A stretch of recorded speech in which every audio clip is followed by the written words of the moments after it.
그 미국의 펜실베니아에서 목회를 하시던 메가트니 목사님이 계셨어요.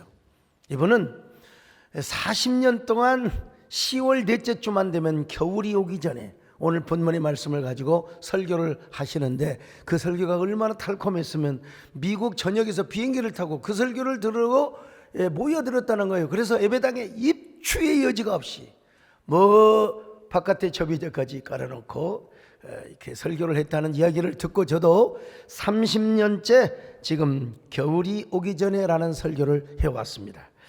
유튜브가 설교 나가면서 겨울이 오기 전에 1, 2, 3, 4 할 수는 없어서 오늘 설교 제목은 겨울, 생의 마지막 계절이라고 이렇게 좀 차별화를 해보았습니다. 가을 하면 여러분 어떤 노래가 생각이 납니까? 그 가곡 같은 유명한 대중가요인데 가곡 같은 노래예요. 패트킴 씨가 부른 가을을 남기고 떠난 사랑이라는 노래가 있습니다. 이 건전한 노래입니다. 사실 가사도 아주 참 감명이 깊고요. 가을을 남기고 떠난 사람, 겨울은 아직 멀리 있는데 가을을 남기고 떠난 사람, 겨울은 아직 멀리 있는데 사랑할수록 이렇게 쭉 노래가 흘러갑니다. 여러분, 사랑할수록 깊어가는 슬픔에 눈물은 향기로운 꿈이었나. 당신의 눈물이 생각이 날 때 기억에 남아있는 꿈들이 눈을 감으면 수많은 별이 되어 어두운 밤 하늘에 흘러가리. 참 그렇게 옛날 분들도 이렇게, 박춘석 씨가 작사 작곡을 한 노래인데, 그리고 이제 가사가 마지막으로 이렇게 끝납니다. 내 가슴에 봄은 멀리 있지만 내 사랑꽃이 되고 싶어라. 아마 이 노래 부르는 사람 거의 없을 거예요. 가을이 주는 또 다른 희망과 사랑을 표현해 주고 있어요. 가을이 갖다 주는 또 다른 사랑과 희망. 오늘 본문을 보니까 가을을 남기고 떠난 사람이 소개되고 있어요. 누군 줄 아세요? 사도 바울입니다.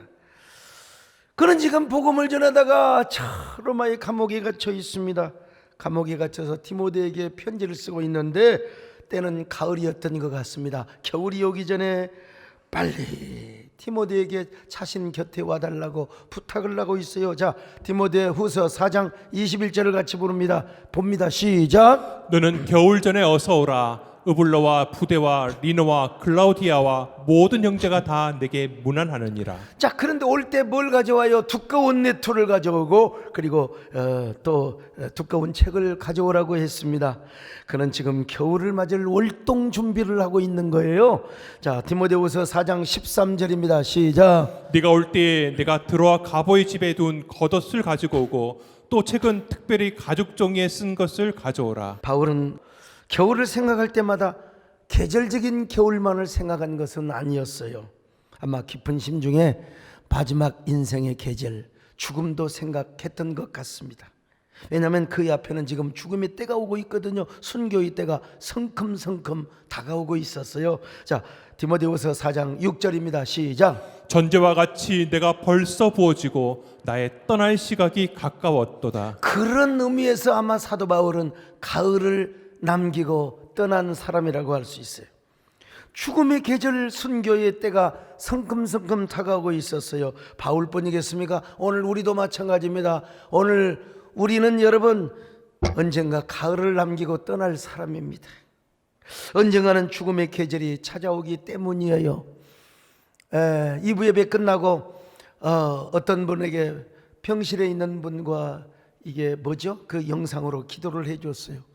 지금 항암제를 맞고 중환자실에 계시다가 일반 병실로 나왔는데, 주여 하나님 가을을 남기고 떠나지 않게 하시고 다시 하나님 우리 품으로 보내주시기를 바랍니다. 간절하게 기도를 해드렸습니다마는, 인생의 겨울은 나이가 먹어서만 찾아오는 것은 절대로 아닙니다. 젊은 사람도 언젠가 이러한 생의 계절을 맞을 줄 몰라요. 여러분, 우리는 지금도요 세월호의 아픔을 지금도 잊지 않고 있습니다. 이태원 참사는 뭐 말할 것도 없고요. 그 젊은 사람들이 그렇게 빨리 떠날 줄을 어떻게 알았어요? 오늘도 모든 인생은 태어나는 순간부터 일제히 죽음의 길로 전력 질주를 하고 있습니다. 전력 질주 하나도 가만히 있어도 죽음의 계절이 성큼성큼 다가와요. 인생의 겨울이 다가오면은 우리는 생을 마감하게 되어 있고요.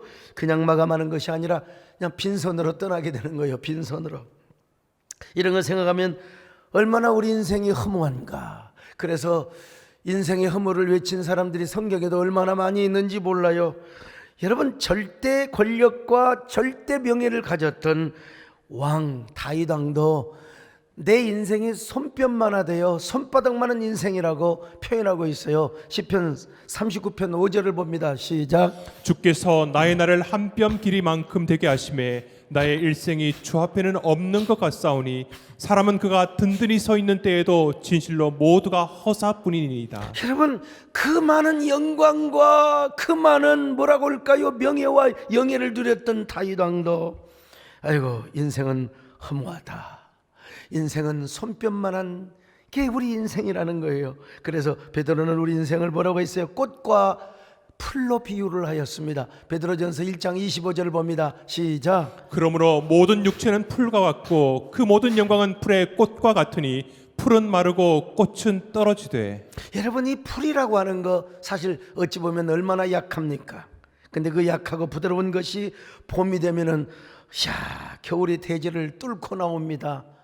어떻게 그 겨울의 대지를 뚫고 나오는지요? 그 잔인한 4월의 대지 속에서 생명의 오랜 침묵을 깨고 스프링처럼 솟구쳐 오릅니다. 그러면 그 눈부신 생명의 찬란함으로 빈들의 소리 없는 아리아가 온 대지 위에 푸른 바다를 이루게 되지요. 아니, 바람이 부는 들판에서 흔들리는 풀들은 생명의 세레나데를 부릅니다. 사랑의 환희를 노래하지요. 검은 땅에 뿌리를 받고 푸른 생명의 펌프질을 하는 거예요. 이게 바로 잔인한 4월에 이루어지는 거예요. 그러다가 여름이 되면요, 얼마나 무성한지 몰라요. 저 갈대놈들 보세요. 저 부동산의 억새를 아십니까?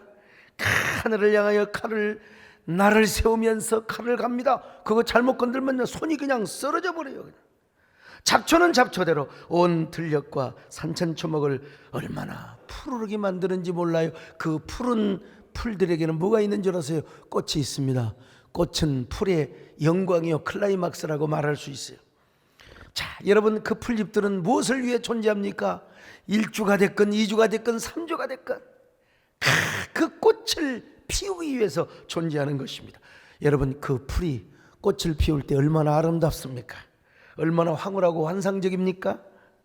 그러나 여러분, 성경을 보세요. 아무리 그 풀이 푸르르고 꽃이 아름다워도 풀은 마르고 꽃은 떨어진대요. 아니, 요즘 가을 꽃들이 안 보여요. 그 구절초, 들국화들, 또 들국화뿐만 아니라 개망초꽃, 그런 꽃들이 그렇게 아름답게 피었는데 세상에 그런 것들이 다 사라져버리고 말았어요.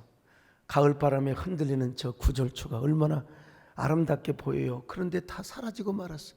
된소리 한번 맞으니까 억새도 갈대도 다 떨어져 버리고 맙니다. 그런데 여러분, 우리 인생이 그렇다는 것입니다. 우리 인생에도 꽃이 있어요. 그러나 아무리 우리 삶이 성공과 영광이라고 하는 화려한 꽃을 활짝 피워서 만인들이 애찬하고 환호하고 박수를 친다 할지라도 그것들은 반드시 마르고 떨어지게 되어 있습니다. 그 영광이 속히 지나가게 되어 있어요. 오전에 우리 아까 2부 예배에는 우리 김진표 국회의장님이 교회를 출석하셨어요. 오셨어요. 근데 그분이 오셔서 말씀하시기를 나도 인생의 겨울을 준비할 때라고 그렇게 말씀하시지 않겠어요? 여러분, 자, 인생의 절벽 끝을 생각하면 헛되고 공허하고 모든 것이 부질없음을 느끼게 됩니다. 죽음은 우리의 인생을 한순간에 물거품처럼 안개처럼 헛되게 만들어버리기 때문에 그렇습니다. 누구든지 그 절벽의 벽 앞에 서면 다 백기를 듭니다. 항복을 합니다. 그리고 그 앞에 눈물을 흘립니다. 그런데 이런 인생의 겨울은 어떤 사람에게는 안 찾아오고 어떤 사람에게는 찾아오고 아니에요. 누구에게나 예외 없이 똑같이 찾아와요. 여기 계신 분들 이제 11월 마지막 주니까 뭐 어떻게 해요? 거반다 아마 10분의 9는 생일 케이크를 다 잘랐어요. 10분의 1만 빼놓고요. 제가 정중하게 묻습니다. 여러분의 생일 케이크는 과연 몇 번이나 자랄 수 있을 것인가? 한번 생각해 보셨어요? 우리 교회도 김장을 했습니다. 지금 김장철입니다. 과연 여러분들의 인생에 있어서 김장을 몇 번이나 담그겠습니까? 나 정중하게 여러분에게 묻고 싶습니다. 이런 걸 생각하면 우리는 언제나 영혼의 월동 준비를 해야 됩니다. 어떻게 영혼의 월동 준비를 해야 할까요? 첫째로 지나온 삶을 우리는 한번 돌아볼 필요가 있습니다. 나는 어떻게 살아왔는가? 아쉬워요. 덤벙덤벙 살아왔든지 아무리 내가 진지하게 살아왔다 하더라도 우리의 생애는 아쉬움이 있을 수밖에 없는 것입니다. 제가 몇 년 주기로 제가 드리는 말씀이 있잖아요. 이쯤 되면은 하나는 땅 따먹기 이야기고 또 하나는 표딱지 따먹기 이야기입니다. 참 유치한 얘기지만 이걸 가지고 목숨을 걸었던 때가 있었습니다. 어린 시절에 표딱지, 그 동그라만 표딱지 있잖아요. 이걸 어떻게 따먹어요? 그래가지고 탁 해야 되래요. 자, 근데 누가 먼저 하느냐, 여러분? 그래, 여러분 서울에 오니까 가위바위보지. 우리 동네에서는 가위바위보가 없었습니다. 장깨 세요. 여기서 이겨야 됩니다. 여기서 이겨야 돼요. 근데 긴장 딱 저놈이 볼을 낼 것인가, 저놈이 주먹을 낼 것인가, 그러면 내야 되고 이래야 될 거 아니야. 그런데 참 이게 예측이 빗나갈 때가 있어요. 예? 주먹을 딱 내면 이렇게 다가 버리는 거예요. 안 해보셨어요? 여러분 다 착하시구나. 나 이게 많이 했어요. 자, 그래가지고 그때는 목소리 큰 놈이 장딱입니다, 여러분. 근데 이렇게 쌓여있는 표딱지를 그냥 해서는 안 됩니다. 불고 어떻게 프레스를 가해서 넘겨야 되는데 도저히 안 되니까 여러분 보세요. 이렇게 하는 게 아니라 이런 보세요. 자, 이렇게 합니다. 손을 잘 보세요. 자, 그거 따먹는 게 뭐라고? 그걸 따먹으려고 불고 그게 안 넘어가면 하고 그게 막 넘어가면 막 그냥 뭐요? 난 대마초 안 펴봤지만 그냥 와, 가슴이 그냥 훨훨 나는 겁니다, 여러분. 그걸 따먹으려고 얼마나 마룻바닥을 때렸든지 손이 그냥 텅텅 붓고 부기가 빨갛게 달아올라요. 그렇게 열심히 해가지고 표딱지를 따먹으면 이야, 이거는 진짜 천국이 따로 없습니다. 근데 이거 다 잃어버리고 나면요, 이제 밤새 잠을 자지 못하는 겁니다. 얼마나 분하든지. 막 내 것을 따먹으면 막 그 새끼, 내가 내일 다시 따야지. 이거 나는 그때부터 어른들이 사업을 하다가 부도를 만나고 서울로 도망가는 사람의 심정을 그때부터 알았어요. 주식 투자해가지고 다 날아가 버리는 거 그때부터 제가 다 알았어요. 근데 그날따라 왜 이렇게 표가 잘 넘어갑니까? 그냥 넘어가는 쪽쪽해가지고 옛날 가스면서 박스가 돌아다닐 때가 있어요. 그 박스에다가 하나를 땄습니다. 내 오늘 저녁에 너무나 기분이 좋아서 잠이 안 올 것 같아요. 이렇게 좋은 날이 어디가 있어? 막 눈이 부시게 푸르른 날은 막 노래가 절로 나오는 거예요. 그냥 따먹었어요. 근데 그 기쁨도 잠시지요. 그 기쁨도 잠시요. 해가 뉘었네요. 저 서산에 떨어지게 되면 우리 집 근처에서 얼마나 카랑카랑하는지 강사가 그러면 가슴이 철렁해요. 늦게 들어가면 이제 맞아 죽거든요. 이놈이 짝지져 죽일로 막 이놈아 맞아 죽일로 막 하던 공부는 안 하고 숙제는 했냐 이놈아 이놈의 자식 그냥. 그때 저희 아버님이 아이고 너는 그렇게 표딱지도 잘 따는구나. 야 그래 내일 또 해라. 근데 숙제도 하면서 좀 해라. 저 같으면 그렇게 한다고. 근데 우리 아버지는 그렇게 안 하셨어요. 이놈의 자식 공부는 안 하고 예미예비는 뼈 빠지게 벌어가지고 공부를 가르치는 이놈의 자식 공부를 안 하고 이런 그걸 뺏어다가 소죽을 끓이는 장작불에다 갖다가 전부 다. 와, 너무하셨어요. 우리 아버지 돌아가셨지만. 아니 다른 아버지는 안 그런데 왜 내만 그러냐 이 말이야. 아이 나 진짜 오늘 얌전하게 설교했는데 지금 삼보 때는 열받잖아요. 오죽하면 이런 생각을 했겠어요. 아이고 남의 아버지는 잘도 돌아가시더만 그냥 우리 아버지는 돌아가시지도 않고 말이야.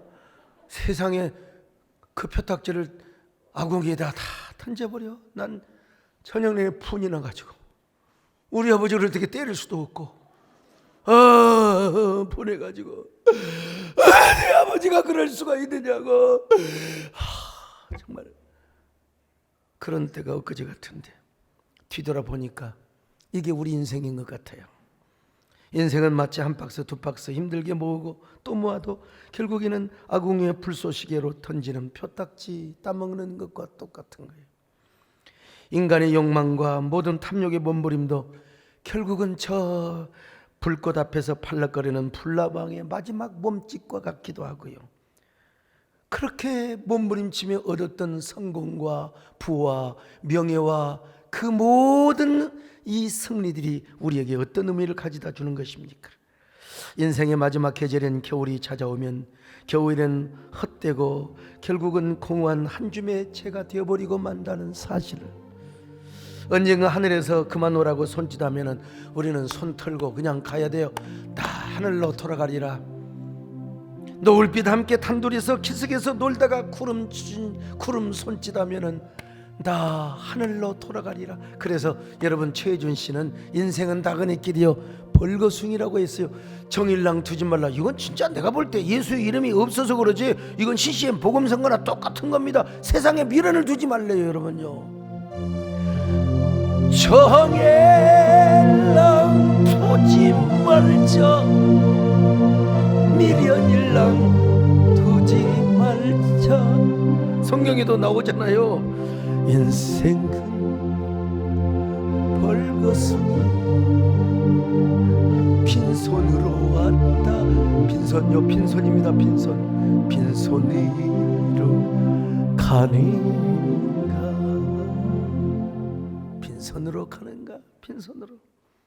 근데 지내놓고 보니까 여러분 그 사실 페딱지 여러분 라면 박스로 하나 딴들 그게 나오고 지금 무슨 상관이 있습니까? 별거 없잖아요. 지내놓고 보니까 아무것도 아닌 걸 갖고 막 울고 불고 난리였다니까. 아무것도 아닌 걸 가지고 이런 걸 생각하면 이제 진짜 가치 있는 것을 위해 살아야 되겠구나.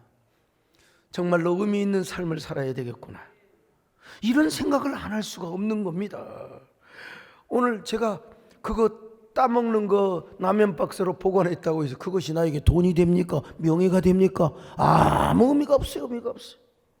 사도 바울도 가만히 생각해 보니까 아쉬운 부분이 있어요. 뭐냐면 너무 이 마가가 믿음이 없고 불평이 많아서 마가를 내쳐버렸어요. 그냥 그 때문에 바나바와 얼마나 한판 승부를 했는지 몰라요. 얼마나 싸웠는지 몰라요. 근데 지내놓고 보니까 내가 마가에게 너무했구나. 디모데에게 마가를 데려오라고 부탁하고 있습니다. 디모데후서 4장 11절입니다. 시작. 네가 올 때에 마가를 데리고 오라. 저가 나의 일에 유익하니라. 여러분 지금 바울이 내가 좀 더 의미 있고 가치 있는 일이 무엇일까? 마가와 화해해야 되는구나. 여러분은 어떤 것을 정리해야 됩니까? 진짜 내 인생의 겨울이 찾아온다면 나는 무엇을 해야 될 것인가? 뭐 여행을 하고 싶으세요? 누군가 화해를 하고 싶으세요? 여러분 나름대로의 의미 있는 그리고 가치 있는 일들이 있습니다. 그것을 찾아서 우리가 진지하고 우리가 소중하게 우리의 삶을 살아야 하는 것이죠. 두 번째는 뭐냐?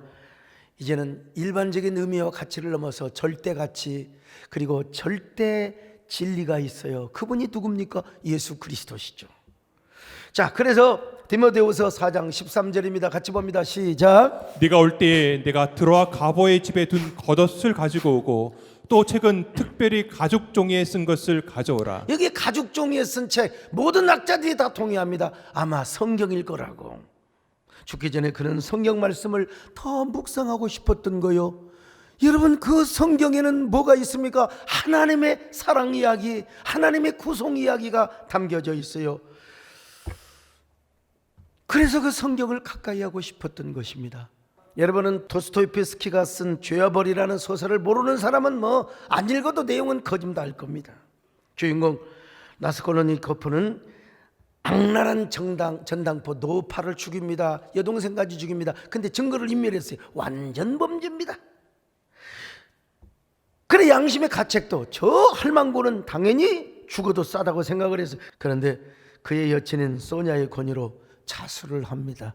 그래서 어디로 갑니까? 시베리아 유배를 갑니다. 유배를 가면서도 그 할망구는 잘 죽었다고 생각했어요. 근데 유배 생활을 하면서 어느 날 성경이 읽고 싶어서 소냐에게 성경을 보내달라고 기별을 합니다. 그리고 보내온 성경을 항상 옆에다 두었어요. 읽고 잠잘 때도 옆에다가 성경을 두고. 근데 성경을 옆에만 두어도 마음이 변화되기 시작합니다. 도스토옙스키가 뭘 얘기하고 싶었을까요? 성경을 옆에만 두어도 사람은 변화가 된다는 사실을 이야기하고 싶었던 것이죠. 그래서 저는 항상, 저도 그래서 성경을 옆에다가, 옛날에 신학교 다닐 때는 성경을 가슴에 품고, 어떨 때는 성경이 쥐었다, 이건 배우지 마세요. 성경이 내 눈에, 내 머리에 들어오게 해달라고 성경을 배우고 잘 때도 있었어요. 그리고 하나님 지혜를 주시옵소서. 그래갖고 막 성경을 어떻게 한 줄 아십니까? 머리박을 때리면서 주여 지혜를 주옵소서. 자, 그랬던 사람입니다, 여러분. 영국의 한 기자가 국회의원, 교수, 사업가, 정치가, 작가 등 유명 인사 100명에게 설문조사를 해서 당신이 만약에 감옥에 간다면 책을 한 권 들고 갈 수 있다면 뭘 들고 가겠습니까? 100명 중에 98명이 성경을 들고 가겠다는 것입니다. 근데 그분들이 대부분 다 불신자였다는 거예요. 놀랍지 않으세요? 왜 성경을 가져가려고 했어요? 거기는 하나님의 사랑 이야기, 예수 그리스도의 구속 이야기, 하나님의 절대 진리와 가치가 담겨 있기 때문에 그렇습니다. 제가 늘상 드리는 말씀이지만 이 세상에는 많은 종교가 있어요. 종교가 악을 가르치지는 않아요. 선을 가르칩니다. 착하게 살라고 이야기합니다. 그런데 어떤 종교도 죄 문제를 해결해 줄 수 없어요. 죽음의 문제를 해결해 줄 수 없다는 것입니다. 여러분, 죄 문제는 뭐냐? 업보라는 것이죠. 근데 성경은 뭐라고 말씀합니까? 죄값은 사망이라고 하는 거예요. 죄는 오직 예수 그리스도의 구속의 보혈로만 용서를 받는다고 말씀하고 있습니다. 여러분, 다른 종교 죽음의 문제를 해결하지 못했어요. 다 교주들이 죽었습니다. 근데 예수 그리스도께서 십자가에 죽으시고 부활 승천하셨지 않습니까? 내 뒤늦게 깨달은 것이 하나 있었어요. 예수님은 하나님의 아들이시지만 이 땅에 사람으로 오셔서 십자가에 죽으시고 그리고 부활 승천하셨다는 사실.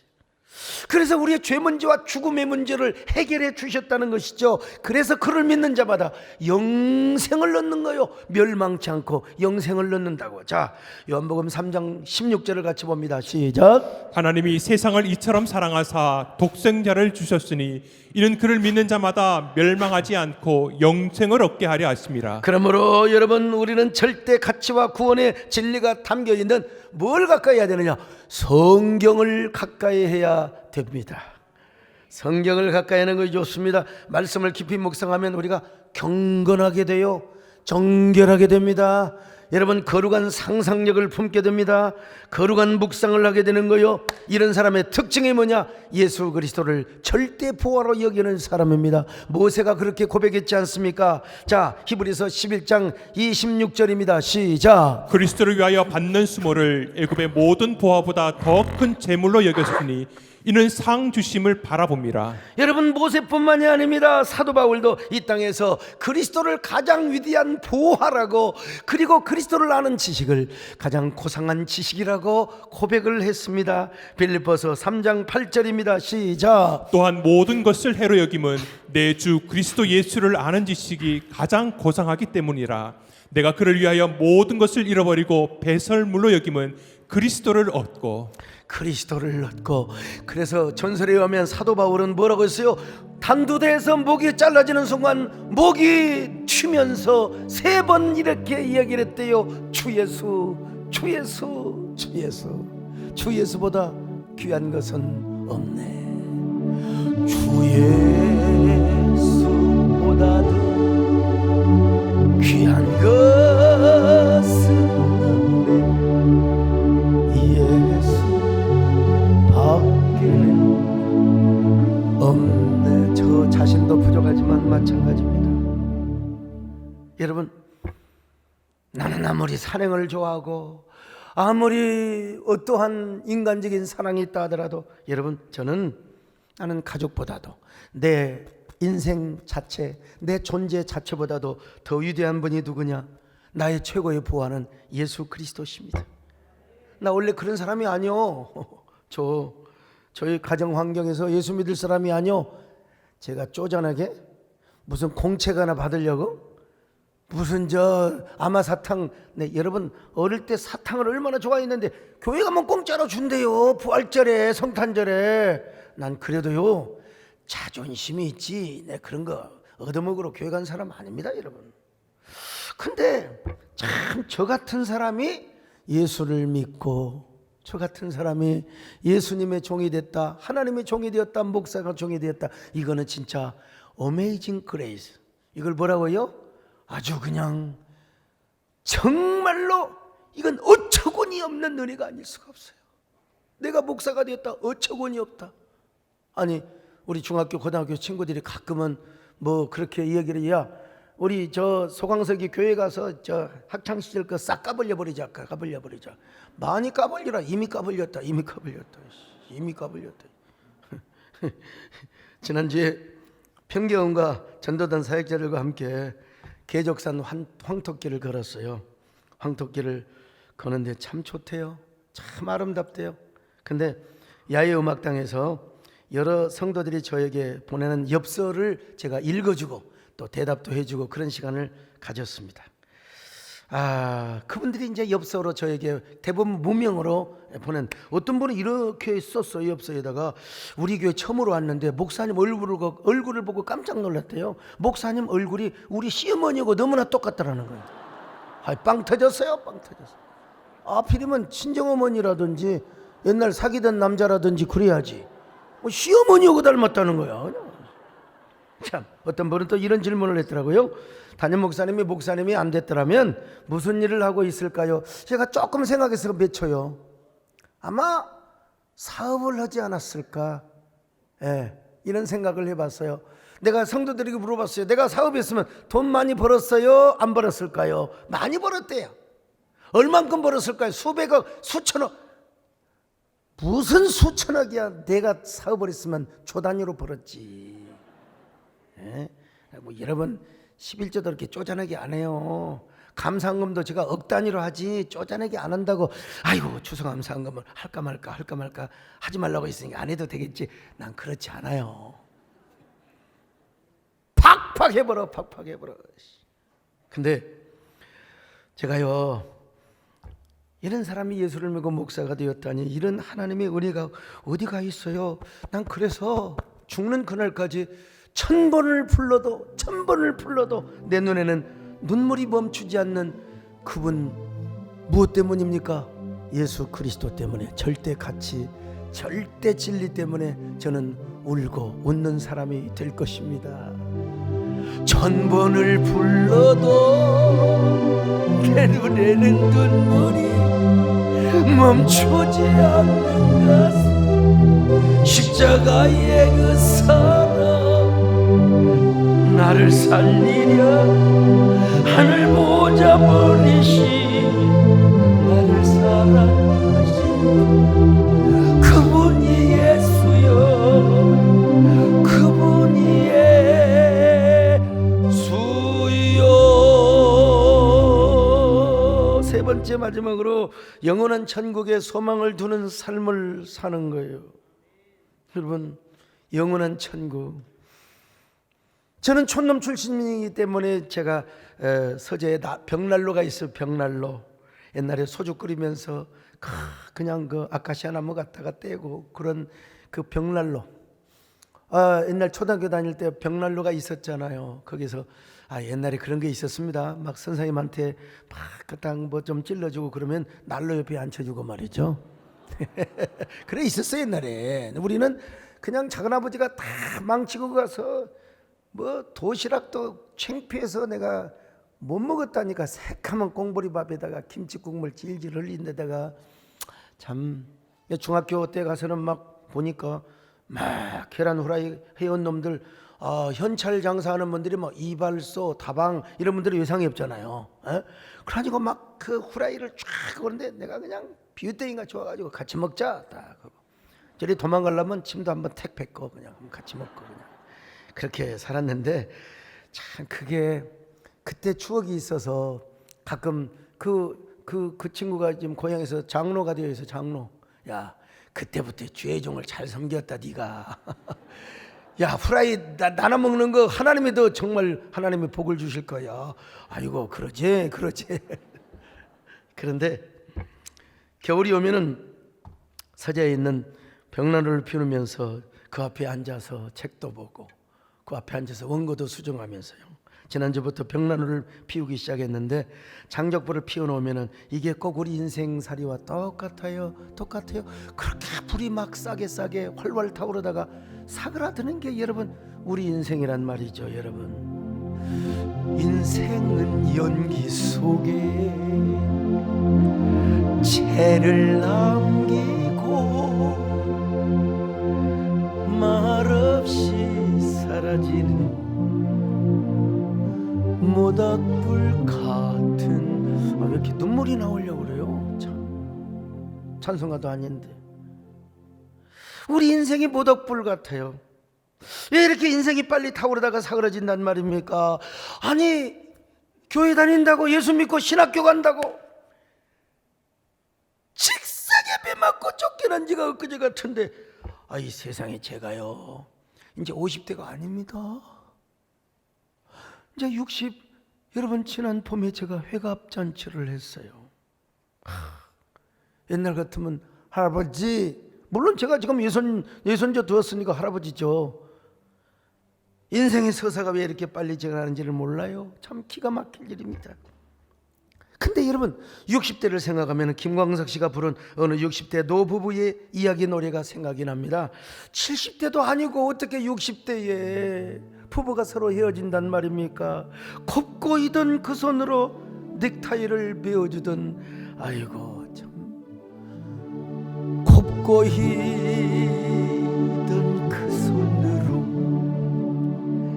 넥타이를 메어주던 때 어렴풋이 생각나오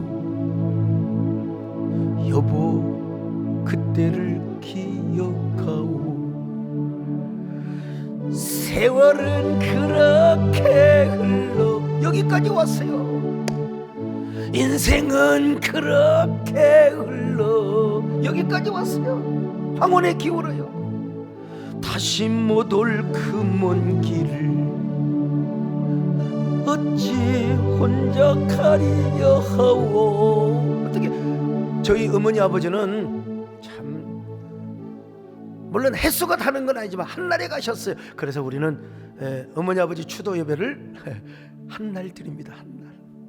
참 여기 날 홀로 두고 여보 왜 한마디 말이. 우리 어머니는 아버지 돌아가시면 절대 아버지 옆에 안 누운다고 그랬어요. 그랬더니 캐딜락 자동차의 아버지의 시신을 모시고 동네 가니까 어머니가 지팡이를 잡고 나와가지고 아이고 영감 내가 오고 싶었는데 우리 작은 형님이 그러더라고.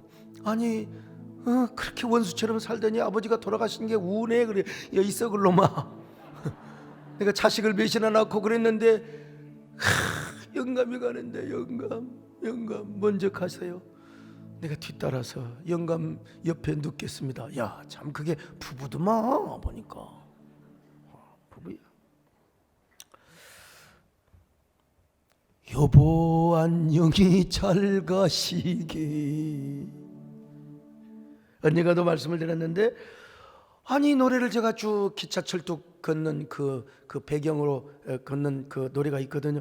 아이고 댓글을 보니까 너무 보고 싶어. 우리 셋이 남겨두고 먼 길 혼자 가느라 얼마나 힘들었을까. 어린 자식들 걱정하지 말고 먼저 좋은 데가 있어. 내가 잘 키울게. 걱정하지 마. 다음 생이 있다면 그때 꼭 다시 만나. 우리 오래오래 같이 살자. 여보 사랑해. 내가 여러분 참 난 마음이 여려요. 이런 걸 보면 저녁에 잠이 안 와요. 그 사람이 생각이 나서. 이 사람 분명히 예수 안 믿는 사람이요. 다음 생이 있다면 여러분 우리 기독교는 그런 거 안 믿잖아요. 우리 성경 그런 거 인정하지 않잖아요. 우리에게 한 성도님이 그분에게 복음 편지를 보냈대요. 근데 이분이 여잔 줄 알았는데 남자였어. 남자. 자, 오늘 우리는 다시 생각해 보지만 돌아갈 천국이 있어서 얼마나 감사하고 뭐 다음 생 같은 거 여러분 우리는 없잖아요. 우리는 이제 영원히 천국에서 살잖아요. 그러니까 우리는 이 천국 소망 때문에 얼마나 행복한 사람입니까? 행복하시면 아멘 하시기를 바랍니다. 사도 바울도 여러분 자신의 죽음을 앞두고 천국을 소망하고 사모하고 있는 것을 봐요. 디모데후서 4장 8절입니다. 시작. 이제후로는 나를 위하여 의의 면류관이 예비되었으므로 주 곧 의로우신 재판장이 그날에 내게 주실 것이며 내게만 아니라 주의 나타나심을 사모하는 모든 자에게도니라. 여러분 사도 바울은 영혼의 죽음의 계절을 너무나 기쁘게 맞았어요. 너무 그는 순교를 얼마나 영광스럽게 생각했는지 몰라요. 왜냐하면 예수님께서 이런 말씀을 하셨잖아요. 내 아버지 집에 거할 곳이 많도다. 내가 너희를 위하여 처소를 예비하러 가노니 처소를 예비한 후에 너희를 다시 데리러 온다고. 바울이 직접적으로 말씀을 듣지는 않았지만 바울이 왜 이 말씀을 모르겠어요. 그래서 요한복음 14장 2절로 3절의 말씀을 분명히 기억했을 거예요. 한번 읽어볼까요? 시작. 내 아버지 집에 거할 곳이 많도다. 그렇지 않으면 너희에게 일렀으리라. 내가 너희를 위하여 거처를 예비하러 가노니 가서 너희를 위하여 거처를 예비하면 내가 다시 와서 너희를 내게로 영접하여 나 있는 곳에 너희도 있게 하리라. 여러분 이 성경을 기록한 사도 요한에게는 우리 하나님께서 천국을 어떻게 보여준 줄 아십니까? 그 천국이 얼마나 아름답든지 신부가 신랑을 위하여 단장하는 모습과 같다고 그랬어요. 계시록 21장 2절입니다. 시작. 또 내가 보매 거룩한 성 새 예루살렘이 하나님께로부터 하늘에서 내려오니 그 준비한 것이 신부가 남편을 위하여 단장한 것 같더라. 아마 제 나이에 저만큼 세계 일주를 많이 한 사람도 흔치 않을 겁니다. 저는 양쪽 항공사에 다 100만 마일이 넘는 사람이에요. 아름다운 곳 많이 갔습니다. 여러분 아름다운 것이 어디든가요? 금강산이든가요? 로키 산맥이든가요? 요세미티 공원입니까? 저 이태리의 나폴리 미양입니까? 저 이스탄불에 가서 쫙 거기에 보스포러스 해협이요. 그 이스탄불에 쫙 가서 보스포러스 해협을 보면 기가 막힙니다. 기가 막혀요. 예?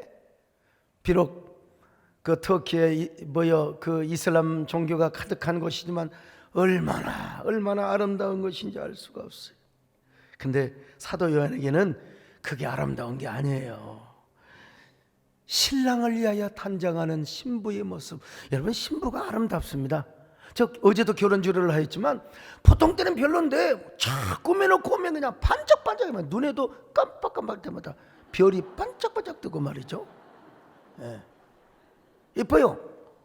근데 사도 요한은 장가를 안 갔어요. 전설에 의하면 평생 호레비로 살았어요. 왜? 예수님의 어머니 마리아를 모시기 위해서 혼자 살았어. 혼자 산 사람에게 결혼식에 갈 때마다 쫙 그 너울너울 입은 드레스와 함께 하얀 면사포, 아마 아가서에도 그런 표현이 있잖아요.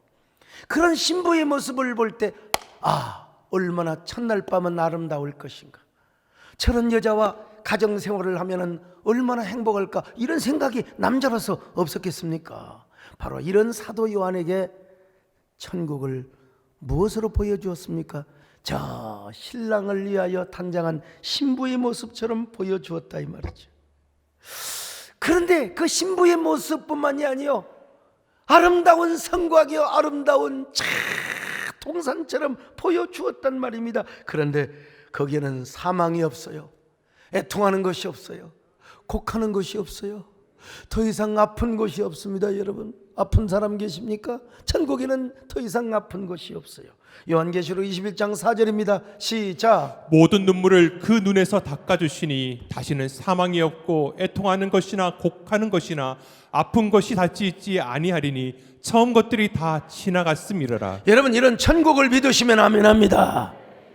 이걸 믿는 사람은 이제 천국의 소망을 안 둘 수가 없어요. 그 천국에서 하나님의 위로와 상급을 받기 위하여 여러분, 우리가 눈물을 뿌리며 충성을 합니다. 언젠가 우리가 하나님 앞에 설 것이 아닙니까? 우리가 부족하지만 주님 앞에 수고하고 충성하는 것들 하나님 다 기억해 주십니다. 주님 때문에 고난당하고 핍박당했던 거 여러분 다 보상해 주십니다. 여러분들이 뼈 빠지게 수고하고 충성한 거 하나님이 다 보상해 주십니다. 여러분의 눈물을 닦아 주십니다. 여러분의 가슴을 어루만져 주십니다. 특별히 여러분요, 정말로 오늘 서장로님이 절절포를 또 오늘 외치시대요. 절절포의 정신으로 여러분, 한국교회 연합사역과 공적 사역을 위하여 헌신하고 투자한 거 하나님 다 기억해 주실 것입니다. 천사가 흠모하고 천사가 부러울 정도로 여러분을 안아주시고 여러분에게 멸류관을 씌워 주실 것입니다. 여러분의 헌신은 절대로 헛되지 않습니다. 여러분의 공적 모든 헌신은 하나님이 기억하여 주십니다. 천사가 부러울 정도로 말입니다. 천사도 흠모하는 아름다운 그 모습, 천국에서 해같이 빛나리, 천국에서 해같이 빛나리. 가장 비참한 사람이 천국을 믿지 못하는 목사, 이거 직업군이죠. 가장 불쌍한 성도가 보여 천국을 믿지 못하는 그리스도인이죠. 이 종교인입니다. 종교인. 여러분, 얼마나 천국 소망을 두고 살아왔어요. 여러분, 얼마나 천국 상급을 위하여 많은 헌신과 투자를 하셨습니까?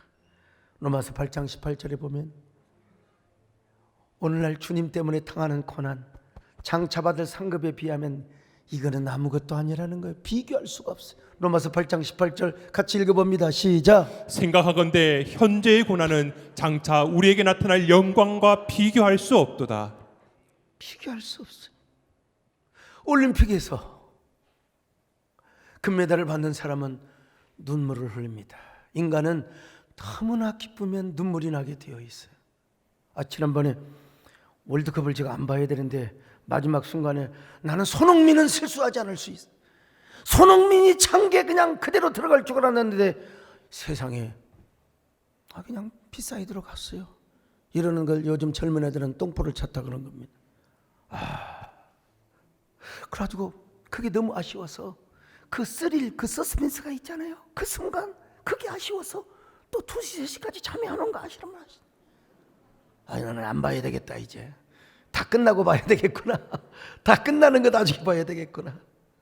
여러분, 옛날 그 월드컵의 열기가 얼마나 뜨거웠습니까? 2002, 2006년 기가 막혔지 않습니까?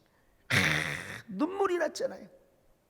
박지성이가 그냥 꼬링을 하면 내가 꼬링을 하는 것처럼 여러분, 참 마라톤에 여러분, 본인이 금메달을 땄는데 내가 금메달을 따는 것처럼 말이죠. 여러분, 천국에 가면 여러분들이 다 이런 주인공이 되게 되는 겁니다. 천국에 가면요, 여러분, 우리 하나님 분명히 살아계십니다. 그리고 심는 대로 거두게 하시는 하나님이십니다. 천국 상급과 소망을 갖고 사는 성도들은 이런 노래를 안 부를 수가 없어요. 아름답다 저도 그 산, 우리 다 같이 가보세요. 다 얼마나. 그래서 오늘 이 성가대의 찬양을 하도록 했지 않습니까? 여러분 다 알잖아요. 한번 불러볼까요? 아름답다 저 동산, 우리 다 같이 가보세.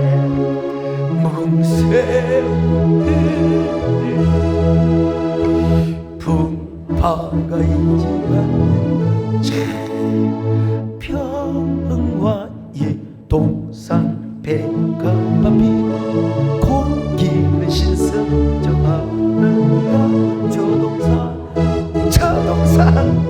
아름다운 기묘한 전국 천사 아름답다 저동산 우리 다같이 가보세 무궁세 풍파가 일지 않는 곳. 여러분 그냥 부르십니까? 눈에 눈물이 안 나와요? 가슴이 격하지 않습니다. 우리는 죽지만 죽지 않습니다. 영원히 삽니다. 영원히 사는 복음을 우리 가지고 있었어. 죽음의 계절 겨울이 와도 우리는 두렵지 않습니다. 바울처럼 기쁨으로 하나님의 나라를 갑니다. 주여 우리에게 이런 믿음을 주시옵소서. 우리에게 이런 믿음을 주시옵소서.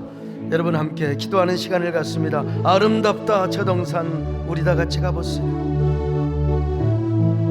저 인생의 마지막 겨울인 죽음을 앞두고 우리는 한번 살아온 길을 되돌아보아야 합니다. 절대 진리, 절대 가치 되시는 하나님의 말씀 예수 그리스도를 붙잡고 살아요. 저 영혼은 천국을 소망하며 저 영혼은 천국을 바라보며 살아가는 저희들 되게 하여 주옵소서. 여러분 한 잠시 동안 주님 앞에 그런 기도를 속삭이시기를 축원합니다.